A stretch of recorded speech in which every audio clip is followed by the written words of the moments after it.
This is a time of the tragic man, not the drifting cloud. This is a time for all tragic men to come to our aid, and for drifting clouds to just move on, move on. They stood in a line to shake his hand, the first and most successful tragic man. But when they came to him, when they stretched out, only air was left within their arms. What a tragic man he is, they said, and were satisfied that he was a correct one. The line moved on, and only one person left, morose and ugly. I wish I was tragic too, thought this person, but she was not enough. In a dim major water she would have floated, and that doesn't make for tragedy. We saw her pass, and we got a suitcase and some smaller bags and followed her, the almost tragic woman, and she noticed that we were there. "What?" she said, and she was angry, and we stood in line to shake her hand. "What?" she said, and took her hands and held them, and her hands were so soft as if she had no roots beneath her oil paint. She was just puff and cloud. "What?" she said again, and this time she allowed for us to come. And inside we sat and thought about the tragedy of tragic men.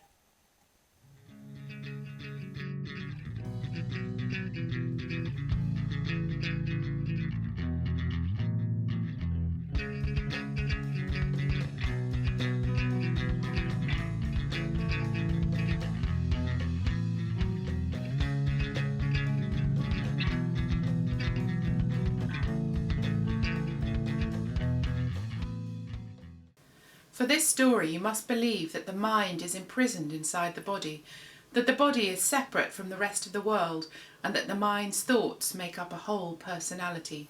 Only then will this story become true. The world was an epic poem, but became a dirge. We wrung the air and the water and the soil like a rag until everything became too hot and dry. We shared our resources, but only with those who could give something back. The rest had to make do with history. Then the snow came. For a while it reprieved the heat and lack of sweet water, until the stream became a river and the river became a flood. The earth had turned as dry and cracked as our lips, and liquefied until the snow buried everyone in white. It was then that the memory of the poison ore heart came to us suddenly and in a dream. The heart had fed us with flames until it was so weak it was no longer worth defending, always halving but never ending like an old and dying sun. Reawakened, the heart might chase away the snow and bring enough spring for sowing. We had to do it. This is where it ends. In a steel hall between reticent snow-burdened mountains, under a mute sky, snow falling like ashes, and the air so frozen that metal tears the skin off your fingers. The lashing nettle wind shrieks and tries every door and hollow window frame like a burglar coming at night, clinks across the charred lake on the concrete floor. The red-rusted ley lines with the piss-golden insulators curve into the sky and sing of legacies lost, of eternal life squandered. Rows of people dig a deep, wide hole in the sun-scorched ground. Their clothes are wrinkled with sweat and grime, and their eyes hooded with resignation. Projectiles tear holes in their bodies, fling them around like plastic bags in the wind. The diggers pitch into the hole.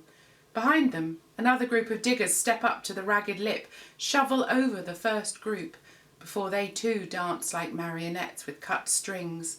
You fill your mouth with food, but you can only chew once before you spit it out. It tastes too much of ashes.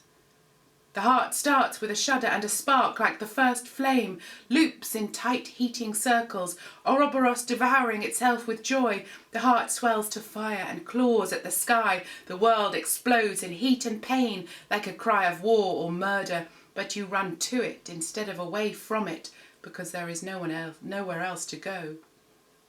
The poison ore heart will chase away the ages of softness and surety so far they may never return. But this is not the end, only a beginning. You and I denote no one and no thing. They are simply chalk marks on the blackboard or letters on the page.